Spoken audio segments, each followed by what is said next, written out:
ప్రార్థన చేసుకున్నాం. అందరం కళ్ళు వచ్చి ప్రార్థన చేసుకుంటూ ముందు ఆరాధన క్రమంలోకి మాట్లాడతాం. పరిశుద్ధుడైన తండ్రి, పరలోకమందున్న మా నాయన, పరిశుద్ధుడా మీకు స్తుతులైన స్తోత్రములు చెల్లిస్తున్నాం. ఇంతవరకు ఈ దినకాలమందు మీ సన్నిధికి మమ్మల్ని నడిపించి ఈ దిన సత్య ఆరాధన క్రమంలో నాయన మమ్మల్ని కొనసాగిస్తూ ఉన్న విధానాలకై నేను స్తుతిస్తూ కీర్తిస్తూ ఆరాధిస్తూ ఉన్నాం. తండ్రి, ఇంతవరకు జరిగి ఉన్న ఈ కార్యక్రమాన్ని బట్టి నేను స్తుతిస్తూ జరగబోయే కార్యక్రమం కొరకై మమ్మల్ని సిద్ధపరుస్తున్నామని నమ్ముతూ ఉన్నాం. సహాయం చేయండి. ప్రార్థనలోను, కీర్తనలు పాడటంలోను, వాక్య పఠనంలోను, సండే స్కూల్ కార్యక్రమంలో కూడా మీరు తోడుగా ఉండి కార్యక్రమాన్ని జరిగించారు. ఈ సమయంలో ఈ దిన ఆత్మీయత కొరకై మమ్మల్ని సిద్ధపరచండి. మీ మాటల కొరకు ప్రభువా మమ్మల్ని ఆయత్తపరచండి. మా హృదయములు తెరవబడినవి. మీ వాక్యము కొరకు నాయన మేము ఎదురు చూస్తున్నట్లుగా, మీరు చెప్పే మాటని మా హృదయంలో భద్రపరచుకున్నట్లుగా వినగలిగిన చెవులు, గ్రహింపు కలిగిన మనస్సులు మాకందరికీ దయచేయండి. నిలబడుతున్న నిరాశలు మీ పక్షముగా నుంచి మాట్లాడించండి. మీరే మాట్లాడి మాకు కావలసిన ఆత్మీయమైన, ఆనందకరమైన, ఆశీర్వాదకరమైన మీ మాటలు మాకు అందించి మై పొందుకోమని మమ్మలను ఈ కార్యక్రమాన్ని, ఈ సమయాన్ని మీ చేతికి సమర్పించుకుంటూ యేసుక్రీస్తు నామములో ప్రార్థిస్తున్నాము మా పరమ తండ్రి. ఆమేన్. అందరికీ ప్రభు పేరిట ఈ దిన ఆరాధన కార్యక్రమానికి కూడి వచ్చినారు. మిమ్మల్ని కూడా ఈ ఆరాధన కొరకు ఆరాధనతో ప్రేమపూర్వకంగా ఆహ్వానిస్తూ ముందుగా మా తమ తండ్రి అయిన దేవాదేవుని నా యొక్క స్తుతులు స్తోత్రములు చెల్లిస్తూ చేరవచ్చిన మీ అందరికీ కూడా నా ప్రత్యేకమైన వందనాలు చెల్లిస్తున్నాను. అందరికీ వందనాలు. ఈ దినంలో ఒక ప్రాముఖ్యమైన వర్తమానాన్ని మనం వినడానికి సిద్ధపడ్డాము. చదవబడిన లేఖన భాగము చాలా ప్రాముఖ్యమైనది. మీరు చదివిన లేఖన భాగం ఎవరి గురించి, ఎవరు ఒక నిబంధన చేసుకున్నారో మనము ఆ భాగంలో మనం చూస్తాం. ఇది మనము రాజుల గ్రంథంలోను, సమూయేలు గ్రంథంలోను, దినవృత్తాంతంలోనూ ఈ విషయాన్ని మనం ఆలోచన చేస్తాం. దేవుని పక్షముగా, దేవుని నిమిత్తము, దేవుని వరకు ఏర్పరచుకోబడిన ఒక వ్యక్తిని లేక ఒక కుటుంబాన్ని దేవుడు తన ఆలోచనలో ఉంచుకున్నప్పుడు ఆ ఉంచబడిన ఆలోచనలో ఆ కుటుంబం నుండి ఒక ఎన్నికలేని వ్యక్తిని దేవుడు ఏర్పరచుకుంటే, బాగా వినండి, ఈ భూమి మీద ప్రతి కుటుంబము దేవుని కుటుంబమే. ఒకరే దేవుని కుటుంబం అనే నిబద్ధత లేదు. చాలా మంది ఆ నిబద్ధతలో ఉంటారు. వారే దేవుని కుటుంబము, మేము కాదు అన్నట్టుగా. భూమి మీద ఉండబడిన ప్రతి కుటుంబము దేవుని కుటుంబమే. ఆ దేవుని కుటుంబాన్ని, ఆ దేవుని కుటుంబం అనేది ఆయన దృష్టిలో ఉన్నది కాబట్టి ఈ భూమి మీద ఉంది. ఆయన దృష్టి లేకపోతే ఎవరిని ఇక్కడ ఉండలేదు. కనుక ఉండబడిన ప్రతి కుటుంబము, ప్రతి వ్యక్తి దేవుని యొక్క ఆలోచన నిమిత్తమే ఉంటారు. అట్లా ఉండబడిన ఆలోచనలలో నాటి దినాల్లో యెషయి గారిని దేవుడు, యెషయి కుటుంబాన్ని దేవుడు ఆలోచన చేశాడు. అప్పటి వరకు ఇశ్రాయేలీయులు రాజులు లేని కాలంలో ఉండబడిన ఆ దినాల్లో రాజు దొరికాడు వారికి. మొట్టమొదటిగా సౌలు రాజుగా వారి మీద అజమాయిషి చేశాడు. ఆ తదుపరి సౌలు యొక్క పరిపాలన దక్షత కానీ పరిపాలన విధానం కానీ దేవునికి కొంచెం నచ్చలేదు. ఒక మనిషి బాగా నడుస్తుంటే ఆయన నడిపించడానికి దేవుడు ఇష్టపడతాడు. మనిషి ఎప్పుడైతే తన మార్గాన్ని మార్చుకుంటాడో దేవుడు ఏం చేస్తాడంటే ఇతను నడిచే పరిస్థితులు లేదని పక్కన పెట్టేసి ఆ నడిపింపు కొరకు మరొకరిని సిద్ధపరుస్తాడు. అట్ట ఏర్పరచబడిన ఆ నడిపింపు కొరకు అంట ఇశ్రాయేలీయులను నడిపించే క్రమం కొరకు ఏర్పరచబడిన వాడు రెండవ రాజు ఎవరంటే ఎవరు? దావీదు రాజు. దావీదు రాజు గారి పరిస్థితి మనకు తెలిసిందే. ఆయన మొదటిగా మనకు తెలిసినట్లు ఏం చేసేవాడు? గొర్రెల కాపరి. మీకు తెలుసా గొర్రెల కాపరి అనేది మనకి చాలా చక్కగా చెప్తారు. ఇశ్రాయేలీయులలో బాగా వినండి, ఇశ్రాయేలీయులలో లేకపోతే యూదులలో పాలస్తీనా దేశాల్లో ఇక పనికిరాని పని ఏదైనా ఉందంటే ఏ పని తెలుసా చెప్పండి? గొర్రెలు కాపరి. అంతకుమించి ఏమి చేత కాదంటే మనం ఏమంటాం, వీడికి ఏమి కాదంటే మనం ఏం చేస్తామంటే పశువులన్న గాయలు అంటాం కదా. ఆ కోవలో దావీదు రాజు తన అన్నదమ్ముల చేత తన కుటుంబంలో తృణీకరించబడి ఆ స్థితిలో ఉన్నాడు. బాగా వినండి, ఆ కోవలో ఉన్న వ్యక్తిని దేవుడు చూశాడు. దేవుడు చూడటానికి గల కారణం ఏంటంటే ఆ పరిస్థితులలో ఉన్నప్పటికీ దావీదు తను నమ్మిన దేవుని మార్గాన్ని వేశాడు. దేవుడు నాకు ఈ గొర్రెలను కాసే భాగ్యాన్ని ఇచ్చాడు, అక్కడ గొర్రెలు కాసే పని ఇచ్చాడు నాకు. మా అన్నలలాగా నేను ఎందుకు సైన్యంలో చేరను, ఎందుకు నేను యుద్ధము చేయను, నాకు బలము లేదా శక్తి లేదా అనే బాధపడే సమయంలో ఆ బాధను అతను ఎప్పుడు చూడలే. తన దేవుణ్ణే చూశాడు. తాను కలిగి ఉన్న స్థితిని అలాగ బలపరుచుకుంటూ వెళ్తున్న సమయంలో తన అన్నల మీదకి లేని చూపు పరమందున్న దేవుడు దావీదు మీద ఉంచాడు. దావీదును రాజుగా చేశాడు. రాజుగా చేసి హెచ్చించాడు. ఎంతగా హెచ్చించాడంటే ఎవరు ఇశ్రాయేలీయుల మీదకి వచ్చినా, ఎవరు ఇశ్రాయేలీయుల మీద పోరాడటానికి వచ్చినా, లేకపోతే వారిని పట్టుకోవడానికి వచ్చినా వారందరినీ కూడా జయించటానికి దేవుడే తోడుగా ఉండి వారితో యుద్ధం చేసి జయించాడు. ఎక్కడికి వెళ్ళినా జయమే. అలాంటి జయవీరుడు దావీదు. రాజ్యాన్ని ఇచ్చాడు, సమస్తాన్ని ఇచ్చాడు, అన్నీ ఇచ్చాడు. తను ఉండటానికి ఒక మంచి రాజ్యాన్ని, మంచి గృహాన్ని, మంచి కట్టడాన్ని, ఏదో మనం అష్టైశ్వర్యాలతో తులతూగే విధానం అంటాం కదా, అలాంటి విధానాన్ని ఇచ్చాడు. ఆయన పరుపుతో సహా ఒక ఉన్నతంగా దావీదు చేశాడు. ఎక్కడి నుంచి ఎక్కడికి తీసుకొచ్చాడంటే కిందనున్న ఆయన్ని ఎవరూ ఎక్కలేనంత స్థితికి దావీదును హెచ్చించాడు దేవుడు. హెచ్చించినప్పుడు ఆ హెచ్చింపును చూసిన దావీదు ఒకసారి ఆలోచించండి. ఒక్కసారిగా ఆ హెచ్చింపులో ఉండబడిన దావీదు ఏం చేయాలి అంటే ఇంకా నేనేం చేయాలని ఆలోచన చేయాలి, ఇంకా ఎన్ని రాజ్యాలు గెలవాలని ఆలోచన చేయాలి. ఆ ఆలోచన కాకుండా ఒకసారిగా ఆయన మధ్యలో ఎందుకో దేవుని యొక్క మందిరము లేక దేవుని యొక్క మందసము ఆయన దృష్టిలోకి వచ్చింది. బాగా విన్నాడు. దేవుని మందిరము, దేవుని యొక్క మందసం ఆయన దృష్టిలోకి వచ్చేసరికి ఈయనేమో పట్టు పరుపుల మీద తులతూగుతున్నాడు. దేవుని మందసం అయితే గుడారంలో ఉంది. చాలా విషయాల్లో మనం ఆలోచించాలి. దేవుని మందిరము కానీ దేవుని మందసము అనగా ఈ రోజు జరిగించబడుతున్న ఆరాధన క్రమము లేక ప్రభువైన యేసు క్రీస్తు మన కొరకు ఏర్పరచబడిన సంఘము. ఇది గుర్తుపెట్టుకోండి. మందసం, ఆ మందసం ఎలా ఉందంటే గుడారంలో ఉంది.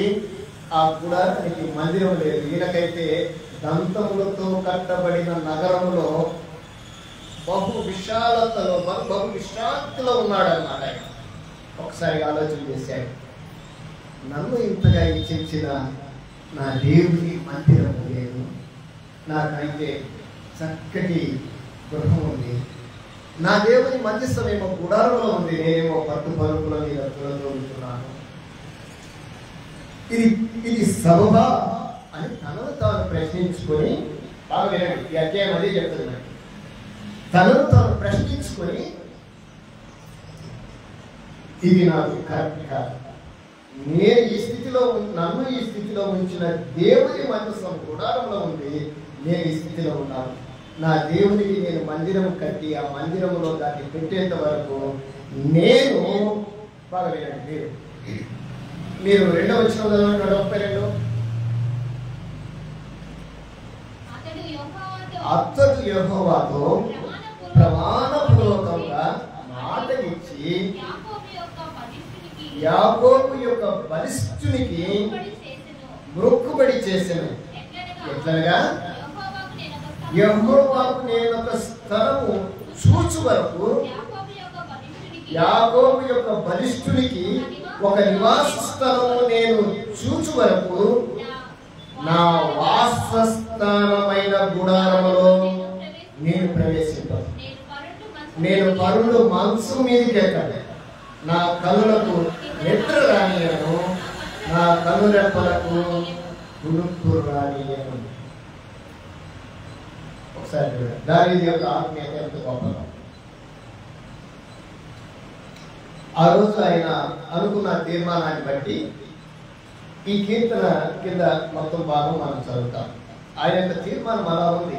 అంటే ఏ స్థితిలో నుంచి దావీదుని హెచ్చించాడో ఆ స్థితిలో నుండి ఆయన మరలా తను చూసుకుంటే దేవుని యొక్క మందస్సము కానీ మందిరము కానీ సరి అయిన విధానాల్లో లేదు. అసలు వాస్తవంగా చెప్పాలంటే అప్పుడు ఈ దేవునికి మందిరమే లేదు. ఈ మందిరము కడితేనే మందస్సం మందిరంలోకి వెళ్తాడు. అప్పుడు దాకా మందస్సం ఎక్కడ ఉంది అంటే ఇక్కడ చెప్పాడు, అది మరొక చోట ఉంది, అది ఒక గుడారంలో ఉంది, పైగా అతను ఉంటున్న స్థలంలో అసలు లేదు. దాన్ని మళ్ళా తీసుకురావడానికి దావీదు ప్రయత్నం చేశాడు, మందసాన్ని తీసుకొచ్చాడు. దాని కొరకైన మందిరం కొరకు ఆలోచన చేస్తే ఆ ఆలోచనని ప్రవక్త అయిన నాతానుకు చెప్తాడు, అయ్యా నేను దేవునికి మందిరం కట్టాలనుకుంటున్నాను, ఒకసారి నా తరఫున విజ్ఞాపన చేయంటే నాతాను వెళ్ళి చేస్తాడు. చేస్తే దేవుడు నాతాను ఏం చెప్తాడంటే, దావీదు దాన్ని కట్టడానికి వీలు, అతని సంతానములో ఒకరు కడతారు, అక్కడ కట్టడానికి నేను ఒప్పుకోను. ఆ చరిత్ర మనకు తెలిసిందే. తర్వాత సొలొమోను వాళ్ళు వస్తాడు, మందిరం కడతారు, మందిరంలోకి వెళ్తుంది. దానికి కావాల్సిన ఏర్పాట్లన్నీ కూడా దావీదే చేస్తాడు. ఈ విధానంలో మందిరం కట్టబడుతుంది. ఆ రోజు ఆ మందిరం యొక్క నిర్మాణము, దాని వైభవము, దాని వైభోగము, ఆ రాజ్య పరిపాలన ప్రపంచమంతా కూడా ఒక్కసారి నివ్వెరపోయేటట్టుగా దేవుడు ఇశ్రాయేలు దేశాన్ని ఉంచాడు. ఆ నివ్వెరపోయే దేశాన్ని చూసిన ఆ చుట్టూ ప్రక్కలున్న దేశాలన్నింటికి కురువు గీసింది.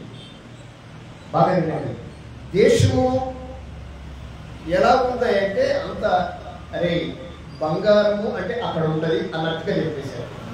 అందరికీ కురువు పుట్టేసింది, ఆ దేశం మీద ఇష్టం పుట్టింది, ఆ దేశాన్ని నాశనం చేయాలనుకున్నారు. అదంతా చరిత్ర. మందిరం విషయంలో భౌతికంగా 1 కాదు 2 కాదు 3 సార్లు దేవాలయాన్ని కూల్చేశారు, కాల్ చేశారు. ఇప్పుడు మరొక దేవాలయం కట్టడానికి సిద్ధపడుతున్నారు భౌతికంగా. ఇది చరిత్ర. అంటే ఆనాడు ఆ విధానాన్ని జరగడానికి ఒక వ్యక్తి పూనుకుంటే ఆ వ్యక్తి యొక్క మనస్సులో ఏమైతే అనుకున్నాడో అది దేవుడు చేశాడు. బాగా అనుకున్నది వ్యక్తి చేసిన వాడు దేవుడే. దానికి ఉన్నతమైన కీర్తిని తెచ్చిన వాడు కూడా దేవుడే చేశాడు. అలాంటి పరిస్థితుల మధ్య దేవుని యొక్క ఆలోచన ఏమైనది అంటే, భౌతికమైన మందిరాన్ని కడుతున్న ప్రతిసారి శత్రువు కూలుస్తున్నాడా లేదా? ఇప్పుడు కూడా కడతానంటున్నారు. ఒకవేళ కడితే అది సూపర్ విజన్లా కట్టబడుతుంది, అది వేరే విషయం. మనకు అంతగా ఆలోచనలోకి రాదు. ఎలా కట్టబడుతుందో అలా కట్టబడుతుంది. అంటే ప్రభు ఎలా వస్తాడో అలా వచ్చేస్తాడు. చిటికలో వచ్చేసినట్లుగా దేవుని మందిరం కట్టబడుతుంది. ఆయన యందు నమ్మిక ఉంచిన వారు, ఆనాడు దావీదు ఎలా ఉంచారు అలా ఉంచిన వారు ఆయనతో కొనిపోవడానికి సిద్ధంగా ఉంటారు ఆ మందిరంలోకి. అయితే భూ సంబంధముగా భూమి మీద కట్టబడుతుందా, లేకుంటే భూమి మీద కట్టబడి పరలోకానికి ఎత్తబడుతుందా, అది భౌతికమైందా అభౌతికమైందా అనేది మనం ఆలోచించేయాలి. కట్టబడబోయే మందిరము భౌతికమైందా అభౌతికమైనదా అనేది మనం ఆలోచించాలి. ఏ మందిరం కడతారు మీ ఆలోచన ప్రకారం చెప్పండి. ఒకవేళ యెరూషలేములో మళ్ళీ దేవాలయం కడితే ఏ మందిరాన్ని కడతారు? భౌతికమైన మందిరమే కడతారా, లేకపోతే మరొక మందిరాన్ని కడతారా? దేవుడు ఏమైనా చెప్పాడా? ఇప్పుడు ఇక్కడ చెప్పిందంతా దేవుడు చెప్పిందే, మనమేం చెప్పింది కదా. ఇప్పుడు నేను దేవుడు చెప్పినాయి కదా. నేను ఇప్పుడు ఒక ప్రశ్న అడుగుతాను. దేవుడు మరలా ఈ భూమి మీద ఒక మందిరాన్ని కట్టాలి అనుకుంటే అది భౌతికంగా కడతాడా అభౌతికంగా కడతాడా? ఏమా ఒకసారి చెప్పండి. ఎలా కడతారు? నేను త్వరగా చెప్తే నా ప్రసంగాన్ని ముగించాలి. ఎలా కడతారు? యెరూషలేములో దేవాలయం, మూడో దేవాలయం కడతారని చెప్తున్నారా లేదా? లేదా? మీరు వింటున్నారా? యూట్యూబ్లో, సోషల్ మీడియాలో ఇప్పుడు తెలియని వార్త ఏముండదు. ఎక్కడ ఏం జరిగినా ఒక నిమిషంలో, లేకుంటే ఒక 10 నిమిషాలు, లేకుంటే ఒక రోజుకైనా విషయం తెలుస్తుంది. తెలియకుండా సమాచారం అంత వేగంగా మనకు వస్తుంది.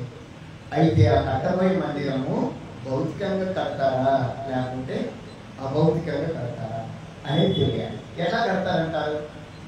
అలాగా కట్టబడుతున్న మందిరం ఏమైనా ఉందా? కట్టబడుతుందా, కట్టబడబోతుందా? మీరు మాట్లాడాలి, కొంచెం ఆలోచన చేయండి. ఇప్పుడు యెరూషలేములో దేవాలయం కడతారా? ఏం మాట్లాడారు? కడతారా? అమ్మ కడతారా? అమ్మ కడతారు కదా దేవాలయం. అది భౌతికంగా కడతారా, లేకుంటే అంటే ఇంతకుముందు దావీదు రాజు సొలొమోను రాజు కట్టించాడు కదా అలా కడతారా, లేకుంటే మరొక విధానం ఏమైనా ఉందా? అంటే మనం ఏం చెప్తామంటే మరొక విధానం ఏం కాదు, ఖచ్చితంగా అక్కడ దేవాలయం కట్టాలి, 3వ ద్వారం తెరవాలి, అంతే కదా. ఆ ద్వారం కూడా ప్రభువైన యేసుక్రీస్తు రావాలి. ఇది మనము ఆలోచించే ఆలోచన. ఒక చిన్నగా ఆలోచన. మనం అనుకున్నట్టుగా ఈ మూడో దేవాలయము ఎప్పుడు ప్రారంభమైంది? బాగా ఆలోచించండి. ఇప్పటి వరకు యెరూషలేములో మూడో దేవాలయం కట్టారంటే మనం ఏమంటాము? ఇంకా కట్టలేదు అంటాం. కానీ భౌతికంగా దేవాలయాన్ని ప్రతిసారి పాడు చేస్తున్న శత్రువులకి కనువిప్పు కలిగేలా పరమంతున్న దేవుడు ఆ పరమంతు జ్ఞానంతో మనకు ఏనాడో ఆ మందిరాన్ని ప్రారంభించాడా లేదా? మనది లేదండి, మందిరం ఇంకా కట్టబడలేదు. కట్టబడకపోతే ఈ బైబిల్లో చెప్పబడిన మాటలు ఏంటి అనేది మనం ఆలోచన చేయాలి. ఈరోజు ఈ కీర్తన భాగము మనల్ని ఒకసారి ఆలోచన చేస్తుంది. ఆ రోజు కట్టబడని మందిరం కోసం దావీదు తీర్మానం చేసుకున్నాడు. ఏమని తెలిసిన? పొరపాట్లు కూడా నేను నిద్రపోతున్నాను, నా మనసు మీదకి ఎక్కనాడు. అంటే ఎంత దీక్షలో చూడండి, ఎంత దాన్ని ఏమంటారు, ఒప్పందం, ఒక తీర్మానం, దేవునితో ఒక తీర్మానం. నన్ను నేను ఆ స్థితిని, ఆ దేవునికి ఆ స్థితిని చూసేంత వరకు నేను నిబంధన చేస్తున్నాను. అయితే ఒకసారి ఆలోచన చేద్దాం.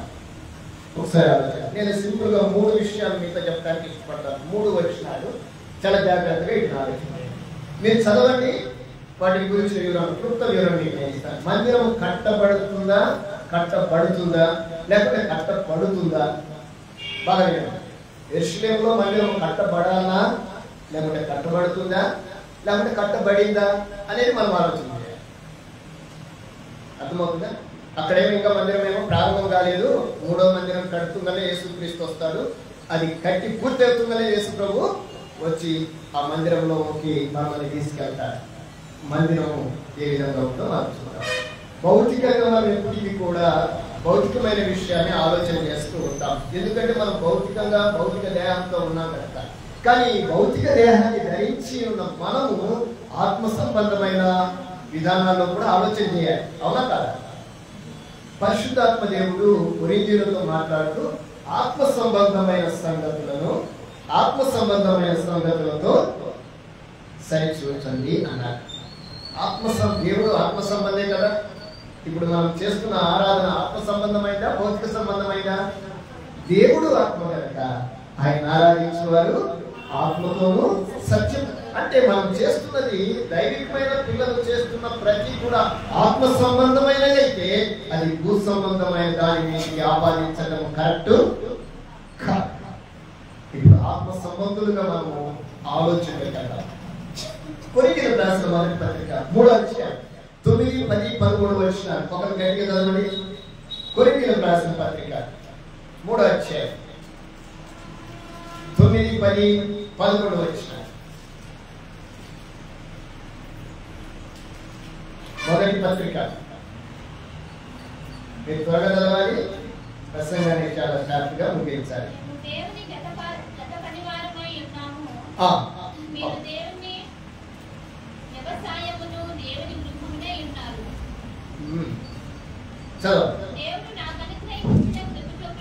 దేవుడు నాకు అనుగ్రహించబడిన గృహ చొప్పున నేను పునాది వేసి నేర్పరిమైన శిల్పకారుని వలె పునాది వేసి దాని మీద మీరు కట్టబడుతున్నారు.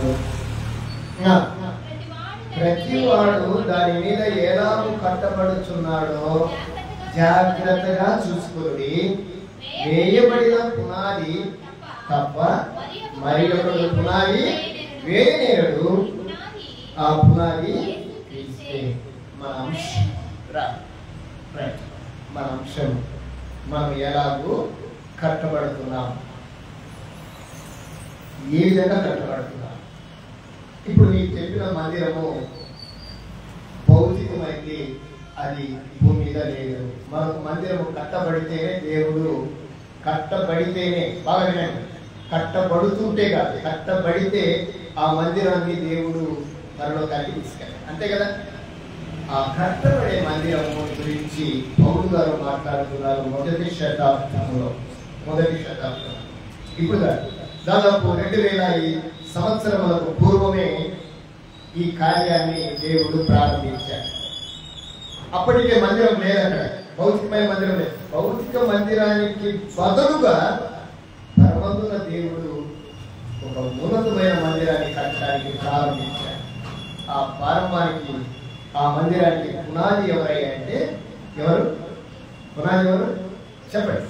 ఏ పునాది? ఆ రోజు సొలొమోను రాజు వేసిన పునాది చాలా పెద్దవి, కదిలిస్తే కదలని. కానీ అలాంటి రాళ్ళను కూడా ప్రభు వారు వచ్చేసి ఈ రాయి మీద రాయి ఉండదు అన్నాడు. అలానే జరిగింది. కానీ ఇప్పుడు కదలని రాయి ఒకటి దేవుడు ఏర్పాటు చేశాడు. ఆ రాయి ఎవరయ్యా అంటే యేసు క్రీస్తు ప్రభువే. మనము దేవుని గృహము, దేవుని వ్యవసాయము, నేర్పరి అయిన శిల్పకారుని వలె నేను పునాది వేసి తిని. ఎట్లా వేసానో తెలుసా? నా సొంతంగా కాదు, దేవుడు నాకు అనుగ్రహించిన కృప చొప్పున మాత్రమే. నా సొంతంగా నేను వేయలేదు, దేవుడు అనుగ్రహించిందే నేను చేశాను.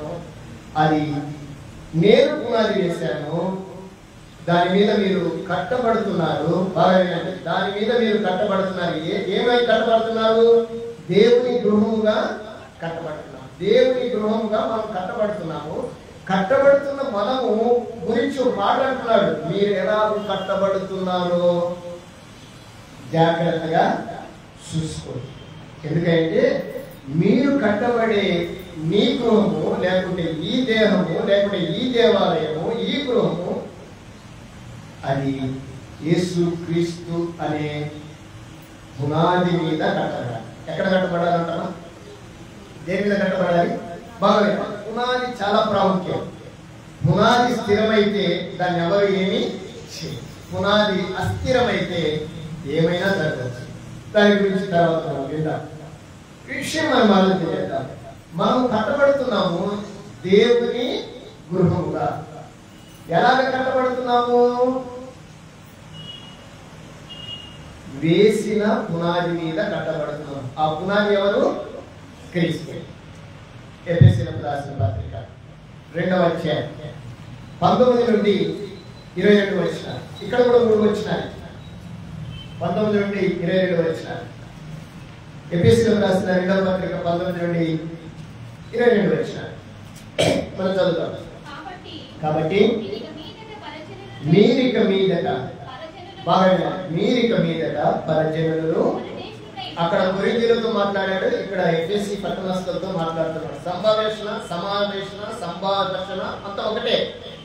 కాబట్టి ఇక మీదట మీరు పరజనులను, పరదేశులను కాదా, పరిశుద్ధులతో, బాగా పరిశుద్ధులతో ఏక పట్టణస్థులను, దేవుని ఇంటి వారునై ఉన్నారు. బాగా మనం మన గురించి, లేకుంటే ఆ రోజు ఎఫెసీలో ఉండబడిన వారి గురించి మాట్లాడుతున్నారు. ఎఫెసీలో ఉండబడిన వారు ఎవరంటే దేవుని పిల్లలు, పరిశుద్ధులు, సంఘము, అంతే కదా. అక్కడ ఉన్న వారితో మాట్లాడుతూ చెప్తున్న మాట ఏంటంటే, మీరు మీదట పరదేశులను, మరొకరు కాక ఏమైనారు, ఈ పరిశుద్ధులను, ఏక పట్టణస్థులను, దేవుని ఇంటి వారై ఉన్నారు. ఎలా ఉన్నారు? క్రీస్తు యేసే, బాగా ఉన్నారు. ఇప్పుడు క్రీస్తు యేసే ముఖ్యమైన మూలరాయి ఉండగా అపోస్తలులను, ప్రవక్తలను వేసిన పునాది మీద, బాగా వినాలి, మనం ఎలా ఉన్నామంట? అపోస్తలులను, ప్రవక్తలను వేసిన పునాది మీద మనం కట్టబడుతున్నాం. నేను ఒక చిన్న ప్రశ్న మిమ్మల్ని అడుగుతాను. మీ పునాది ఎవరు అంటే మీరేం చెప్తారు? చెప్పండి. మీ పునాది ఎవరు అంటే ఏం చెప్తారు? ఎవరని చెప్తారు? చెప్పండి. దేవుడనే చెప్తారు. సంతోషం. నిన్ను ఆత్మీయంగా నడిపించేది ఎవరు అంటే ఏం పేరు చెప్తారు? ఎవరిని ఏం పేరు చెప్తారు? మిమ్మల్ని ఆత్మీయంగా నడిపించేది ఎవరు అంటే ఏం చెప్తారు? ఏమా సంఘ కాపరి పేరు చెప్తారు కదా. నేను ఒక చిన్న మాట అడుగుతాను, అలా మనం చెప్పం సార్. మరి సంఘ కాపరి నడిపించేది ఎవరు? ఈరోజు సంఘాల్లో ఈ త్రోవ ఏం చేసిందంటే, మనము ఏ విధంగా కట్టబడుతున్నామో తెలిసిపోతుంది. మనమేమో దేవుడు అంటాము, ఆత్మీయంగా నిన్ను నడిపించేది ఎవరంటే సంఘ కాపరి పేరు చెప్తాం. సంఘ కాపరి పేరు చెప్పొద్దని చెప్తాంలే. మనం ఎక్కడైతే తప్పిపోతున్నామో దాన్ని మనం ఆలోచించేయాలి. అపోస్తలులు, ప్రవక్తలు వేసిన పునాది మీద మనం కట్టబడుతున్నాం. ఎందుకంటే ఈ కట్టడము ఏమి వచ్చినా కదిలిపోకూడదు. మీకు ఒక విషయం చెప్తాను. మనకున్న సంఘ కాపరి ఎప్పుడు కూడా మనకు ఇష్టంగానే కనపడతారా? కనపడతారా? కొన్నిసార్లు కాపరిని కొట్టాలని కూడా అనిపిస్తుందా? అనిపిస్తుందా? ఎందుకంటే కొన్నిసార్లు మనల్ని ప్రేమిస్తాడు, కొన్నిసార్లు విరోధంగా కూడా ఉంటాడు భౌతికంగా. కానీ పరమందున దేవుడు మనల్ని ఎప్పటికీ కూడా ఆ విధంగా చూడు, ఆ పోవలో మనం ఉంటాం. మనం చెప్పే విధానాన్ని బట్టి మనం ఈరోజు చెదిరిపోతున్నాం, ఆత్మీయతలో నుండి తొలగిపోతున్నాం. నీ పునాది ఎవరు అంటే నువ్వు నీ దేవుడి పేరు చెప్పావే. నేను నడిపించేది ఎవరంటే ఎవరని చెప్పాలి? ఎవరని చెప్పాలి? నడిపిస్తాడు మా పాస్టరు అని పాడతామా? మరి ఎందుకని అలా చెప్తున్నాము? ఏదో మిస్టేక్ జరిగింది, అవునా కదా? అందుకే మీరు ఎలాగో కట్టబడుతున్నారో జాగ్రత్తగా చూసుకోండి అంటే అర్థం ఏంటంటే మనం ఎక్కడో ఒక చోట తొలగిపోతాము అని చెప్తున్నారు. మనం నడిపించేవాడు, మమ్మల్ని కట్టినవాడు, మనల్ని కట్టుకున్నవాడు ఎలాంటి కట్టబడ్డవాడు అంటే బైబిల్లో చెప్పబడుతుంది, సియోనులో స్థిరమైన, అంత స్థిరమైన పునాది మీద కట్టబడిన మనము ఎందుకు అస్థిరంగా అక్కడిక్కడ పేరు చెప్తుంటాం? ఆయన స్థిరుడు కాడనా? ఇక్కడున్న ఈయన స్థిరుడనే. ఈ దేహము కలిగిన వాడు ఎవరు కూడా స్థిరుడు కాడు. ఈ దేహంలో నివసిస్తున్నాడే, ఈ దేహాన్ని నివసింపజేస్తున్నాడే, ఆయనే స్థిరుడు. అవునంటారా కాదంటారా? ఆలోచన. ఇక్కడ నేను ఏమంటున్నాడంటే, ప్రవక్తలు, అపోస్తలు వేసిన కట్టడం మీద మీరు కట్టబడుతున్నారు. ఎందుకు కట్టబడుతున్నారు? చదవండి 22వ వచనం. ఎందుకు కట్టబడుతున్నారు? ఆయనలో బాగా ఎందుకు కట్టబడుతున్నాం అంటే ఆయనలో పాస్టర్ గారు కాదు, మనం అనుకున్న వారిలో కాదు, మన ఆత్మీయ తండ్రి అని చెప్పుకుంటున్న వారిలో కాదు. ఈ విషయాలు జాగ్రత్తగా ఆలోచించాలి. ఆయనలో మీరు కూడా అమ్మా ఆత్మ మూలముగా దేవునికి దేవునికి నివాస స్థలం అగుటకు. ఎందుకు కట్టబడుతున్నామంట మనము? ఎవరికి నివాస స్థలం? ఎవరికి? మీకు ఒక విషయాన్ని నేను చెప్పి ముందుకెళ్తాను. నువ్వు నేను మనము కట్టబడుతూ ఉన్న మందిరం. బాగా గుర్తుపెట్టు, కట్టబడుతున్న మందిరం. మనం కట్టుకున్నాం అనుకోండి గృహము, ఎవరికి ఉంటాము? మనం ఒక గృహాన్ని కట్టుకుంటే ఎవరు ఉంటారు? మనమే ఉంటాము. మరి దేవుని కొరకు కట్టుకుంటున్న గృహంలో ఎవరు ఉంటారు? ఎవరుంటారు? దేవుడే ఉంటాడు, అంతే కదా. ఇప్పుడు కట్టబడుతున్న గృహము మనమే అంటున్నాడు. మనము దేవుని నివాస స్థలముగా, దేవునికి నివాస స్థలముగా కట్టబడుతున్నాం. ఎందుకని? ఆయన మనలో, లేకుంటే ఆ గృహంలో ఆయన నివసించాలి. అంతేగా కట్టబడుతున్న మందిరము దేవుని కొరకే, మనుషుల కొరకు కాదు. ఆ కట్టబడిన మందిరం ఎలా కట్టబడింది అంటే ప్రవక్తలు అపోస్తలు వేసిన పునాది మీద కట్టబడింది. ఆ పునాది ఎవరై అంటే యేసుక్రీస్తు ప్రభువారి. ఆ పునాదికి రాయి ఎవరు? క్రీస్తే. అవునంటారా కాదంటారా? ఇంకొక వచనానికి పేతురు రాసిన 2వ పత్రిక 2వ అధ్యాయం, పేతురు రాసిన 2వ పత్రిక 2వ అధ్యాయం 4-5 వచనాన్ని మనం చదువుతాం. ఇక్కడికి వచ్చేద్దాం. ఇక్కడ చూడండి, త్వరగా చదవండి. ఆరాధనలోకి పోతున్నాం. 2వ అధ్యాయం 4-5 వచనాలు. పేతురు రాసిన మొదటి పత్రిక 2వ అధ్యాయం 4-5 వచనాలు. మీకు అర్థం కావాలి ఈ విషయాలు. మొదటి పత్రిక 2వ అధ్యాయం 4-5 వచనాలు. ఏమా చదవండి.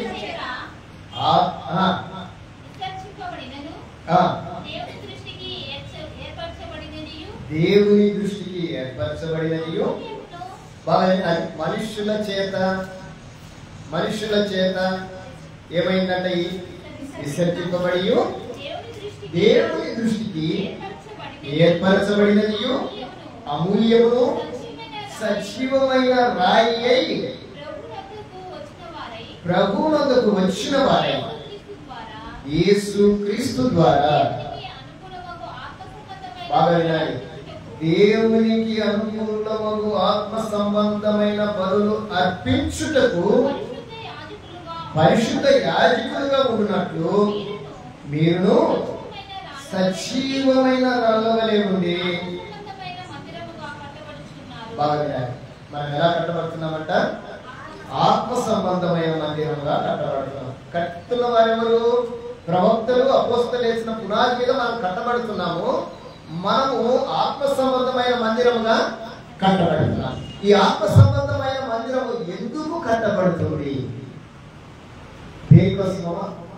ఆత్మ సంబంధమైన మందిరము కట్టబడేది దేనికోసం? బాగా వినాలి, ఇక్కడ రాశాడు కదా, దేవునికి, బాగా వినాలి, మనకు కాదు, బాగా వినాలి, దేవునికి అనుకూలమగు ఆత్మ సంబంధమైన బలులు అర్పించు. దేవాలయం ఎందుకోసమట?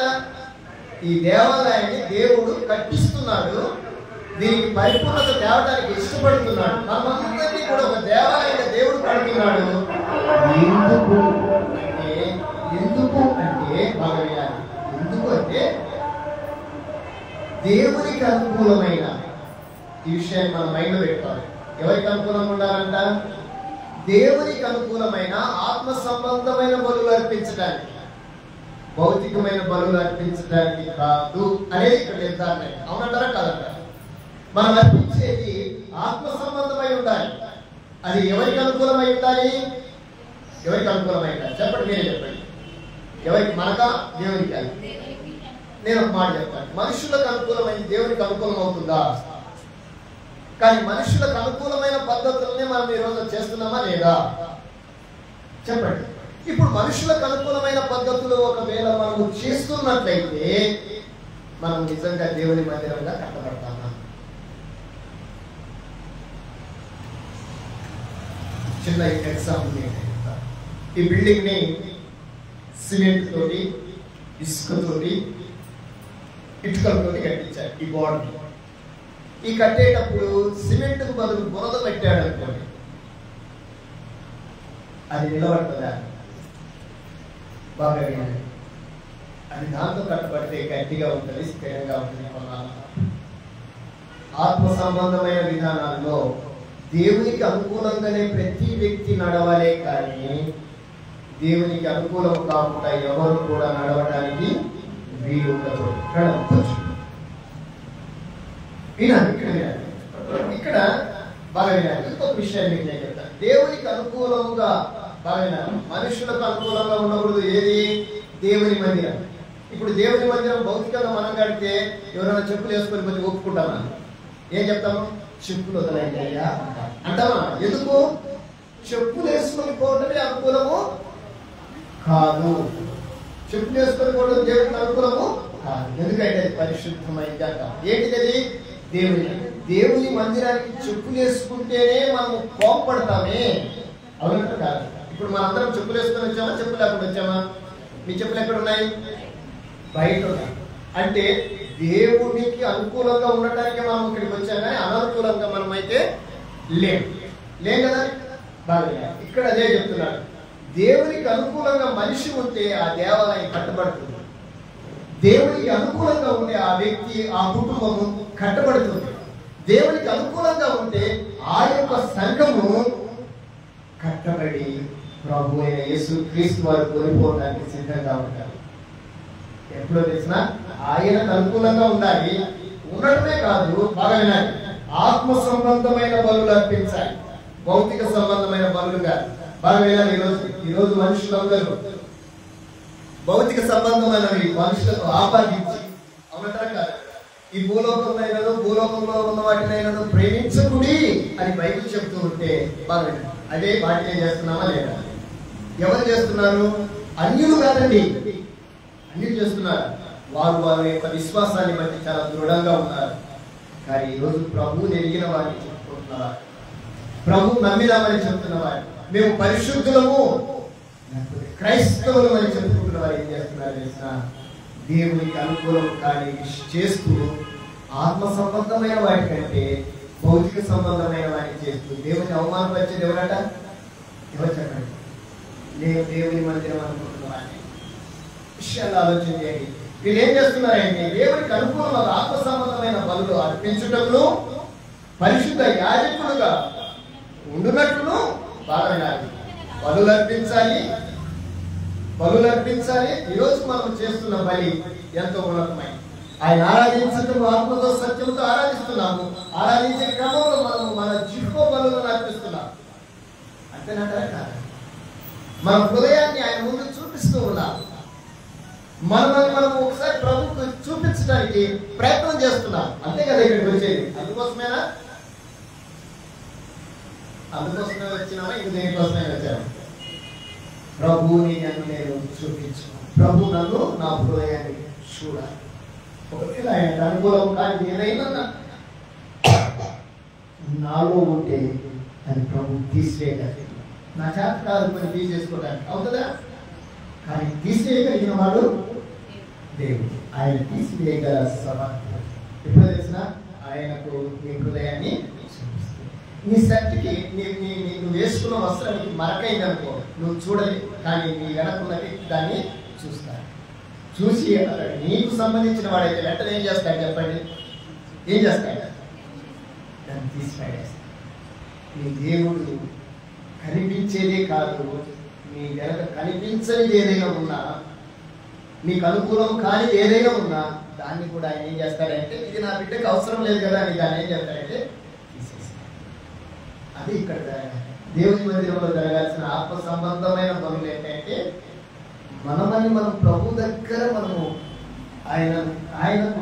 ఆయనకు దగ్గరగా కనపరచుకోగలిగితే, దగ్గరగా అంటే అందుబాటు కనపరచుకో అర్పించుకోగలిగితే మనల్ని పరిశుద్ధపరుస్తాడు. ఆ బలులు అర్పించేటప్పుడు మనల్ని ఆయన పరిశీలన చేస్తాడు. ఆయన నిత్యం పరిశీలకుడే, ఇంకా ఆయన పిల్లలు ఇంకా ఎక్కువగా పరిశీలన చేస్తారు. అంత మాత్రమే కాదు, బలులు అర్పించుటకును పరిశుద్ధ యాజకులుగా ఉంటున్నట్టు. బాగా కాదు, మనం బలులు అర్పించడమే కాదు, ఆరాధించడమే కాదు, యాజకులుగా ఉండాలంట. యాజకుడు ఏం చేయాలి చెప్పండి? యాజకుడు ఏం చేస్తాడమ్మా? యాజకుడు అంటే మనకు పాతకాలంలో దేవుని యొక్క సముఖంలో దేవుని పని చేశాడు. అవునా కాదా? పాస్టర్ అంటే ఫస్ట్ పని చేయాలి, అంతే కదా. ఇప్పుడు మనమని కూడా ఆ పని చేయమంటున్నాడు. మనం చేస్తున్నామా? నువ్వు దేవుని మందిరంలో కట్టబడాలి అంటే ఇదిగో ఇది చేయాలి. ఆయనకు అనుకూలముగా ఆత్మ సంబంధమైన బలులు అర్పించాలి. భౌతిక సంబంధమైన బలులు కాదు, భౌతిక సంబంధమైన ఆలోచనలు కాదు, భౌతిక సంబంధమైన చప్పట్లు, హల్లెలూయా స్తోత్రాలు కాదు. భౌతికమైన ఆయన కోరుకోడు.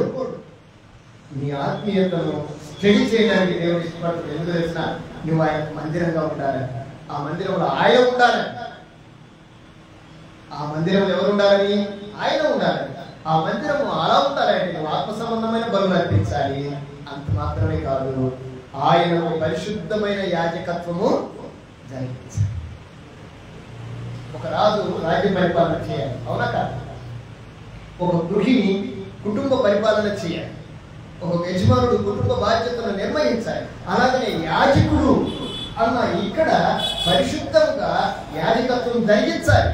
మనందరం కూడా ఎవరమే అంటే రాజులైన యాజక మనం ఆ యాజకత్వాన్ని చేస్తున్నామా?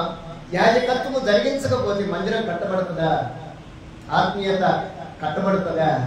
కట్టబడదు. కనుక ఈ రోజు మనతో దేవుడు ఏమంటున్నాడంటే, మీరు ఎలాగూ కట్టబడుతున్నారు. ఎందుకు తెలిసిన? మీరు అనుకున్నట్టుగా యెరూషలేములో దేవాలయం కట్టబడాలి అని కాదు, ఆల్రెడీ దేవాలయం ప్రారంభమైంది. అది సంపూర్ణం చేయబడాలి. గుర్తుపెట్టుకోండి, అది సంపూర్ణం చేయబడాలి అంటే నీ యొక్క ఆత్మీయతలో నువ్వు యాజకత్వాన్ని జరిగించాలి. యాజకత్వాన్ని జరిగించాలి అంటే నువ్వు ఏం చేయాలంటే ముందుగా ఆత్మ సంబంధమైన బలులు అర్పిస్తూనే ఉండాలి. ఆత్మ సంబంధమైన బలులు అర్పించుటతో పాటు పరిశుద్ధ యాజకత్వం కూడా జరిగించాలి. ఈరోజు మనం అది చేయడం లేదు. ఈరోజు విశ్వాసుల్ని సేవకుల చేయనీయటమే. మీరు ఏకాడికి రావాలి పోవాలి అంటున్నారు, దశభాగాలు తేవాలి అంటున్నారు. మీరు చూసే శ్రోతలుగానే ఉండాలి, కానీ మీకు మరొక పని లేదంటున్నారు. కానీ దేవుని వాక్యం అది చెప్పడం లేదు. చెప్తుందా ఇక్కడ ఏమంటుంది? మీరు దేవునికి అనుకూలము ఆత్మ సంబంధమైన బలులు అర్పించుటకు పరిశుద్ధ యాజకులుగా ఉంటున్నట్లు. మనం అది యాజకులుగా చేస్తే మనకు మీకేం చేత కాదంటున్నాం. మనకేం చేత కాదా? ఒక మనిషిని ప్రభువుని గురించి మాట్లాడలేమా? ఒక వ్యక్తి దగ్గరికి వెళ్ళి ప్రభువుని గురించి మాట్లాడలేమా? మనము చేత కాదంటారా? మనం నేర్చుకో, మనకు ఆ స్థితి రాలేదా? ఉన్నది, కానీ మనం అది చెయ్యం. ఎందుకంటే మన ఆలోచన ఏంటంటే అది మా పని కాదు అని. లేదు, దేవుని చేత ఏర్పరచబడిన ప్రతి ఒక్కరు కూడా ఆయన పిల్లలే. ఆయన కట్టుకుంటున్న మందిరమే, ఆయన వేసిన పునాది, ఆయన ద్వారా వేయించబడిన మనమే, ఆయన ద్వారా మందిరంగా కట్టబడుతున్న మనమే. ఆయన మందిరం యొక్క అభివృద్ధికి కూడా మనం తోడ్పడాలి. ఇప్పుడు మనం ఒక రాయి, మన మీద మందిరము సంపూర్తి కావాలంటే ఏం చేయాలి చెప్పండి? ఇది ఇటుక అనుకోండి, ఈ ఇటుక ఇది ఇలాగ రావాలి. ఇప్పుడు ఇక్కడ నేనున్నాను, ఇక్కడ ఇటుక, ఇది సంపూర్తి కావాలంటే ఏం కావాలి చెప్పండి? ఇంకొక ఇటుక రావాలన్నా వద్దా? ఎవరు తేవాలి దీన్ని? ఎవరు తేవాలి?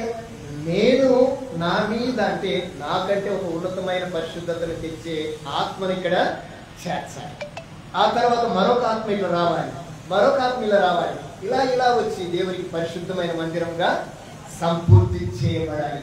అది ఆత్మ సంబంధమైన మందిరం, దేవుని సంఘం, దేవుని కుటుంబం. ఈరోజు అలాంటి స్థితిని ప్రతి క్రైస్తవుడు, ప్రతి సంఘము కలిగి జీవించాలి. నేను దేవుని మందిరంగా కట్టబడుతున్నాను. యెరూషలేములో కట్టబడే మందిరం కోసం చూడవాకండి, అది అయ్యే పని కాదు. కానీ కట్టబడుతున్న మందిరం మనమే.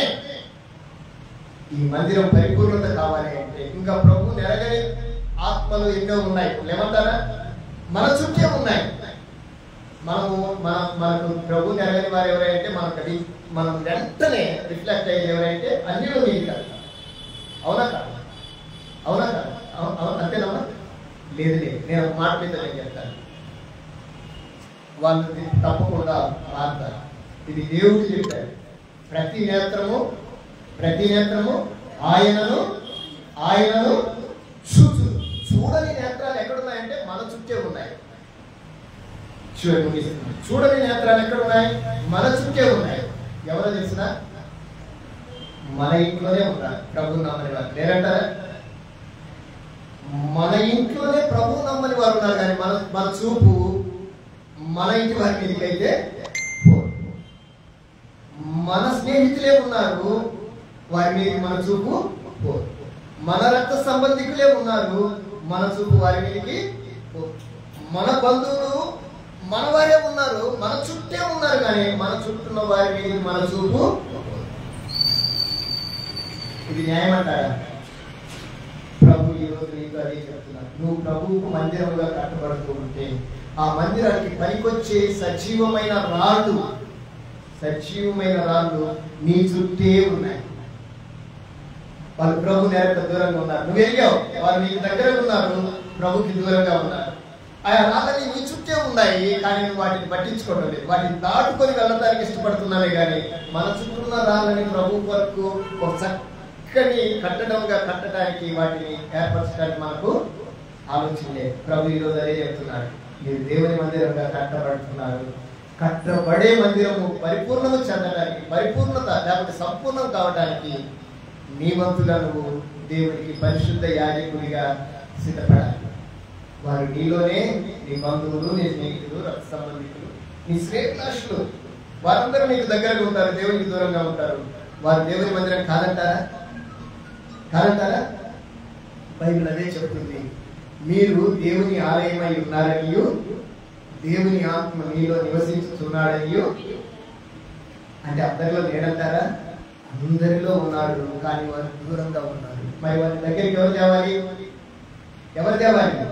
ఎవరైతే దగ్గరగా ఉన్నారో, ఎవరైతే దగ్గరగా ఉండి ఆత్మ సంబంధమైన బలులు అర్పిస్తున్నారో, ఆత్మ సంబంధమైన బలులు అర్పించే ప్రతి ఒక్కరు కూడా దేవునికి పరిశుద్ధ యాజకులే. ఇది ప్రతి ఒక్కరి బాధ్యత. ఇది మనందరము చేస్తే ప్రభు మన పని నిమిత్తం వేచి చూస్తున్నాడు. మనల్ని అలాగే సిద్ధపరచడానికి ప్రభు ప్రయత్నం చేస్తున్నాడు.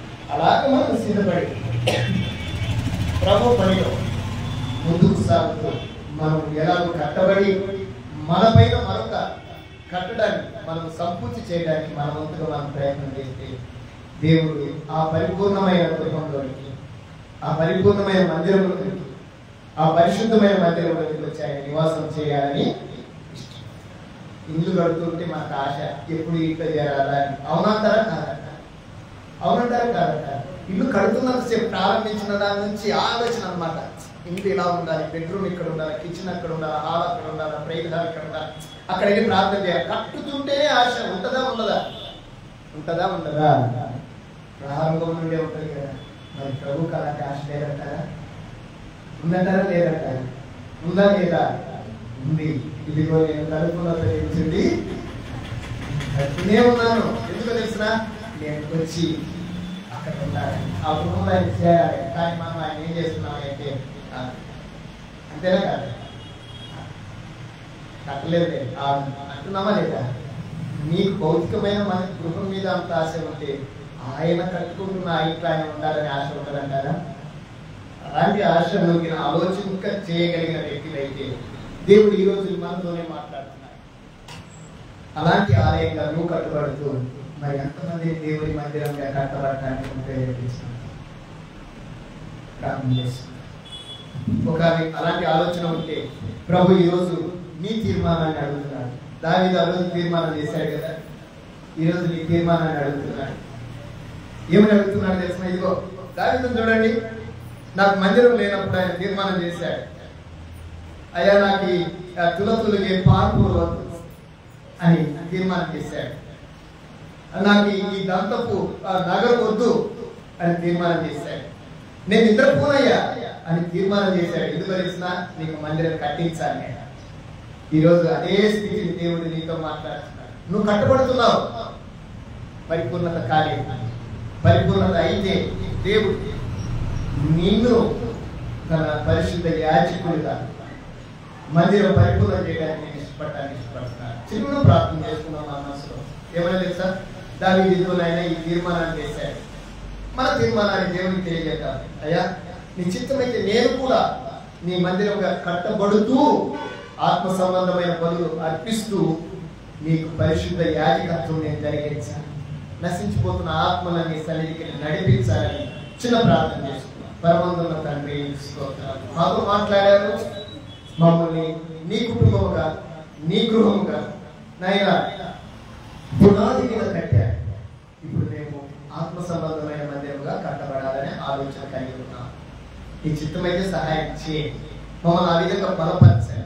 ఈ స్థలంలో చేరించిన ప్రతి ఒక్కరి తీర్మానాన్ని నీ ముందు ఉంచుతున్నాం. దయ చూపించమని ఈ వాక్యం ద్వారా మమ్మల్ని మీరు హెచ్చరించిన విధానాన్ని బట్టి నేను స్తుతులు చెల్లిస్తూ మా తీర్మానాన్ని నీ ముందు ఉంచుతూ మా తీర్మానానికి నీవే నాయన ఫలింపు దయచేయమని క్రీస్తు పేరు ప్రార్థిస్తున్నాను తండ్రి.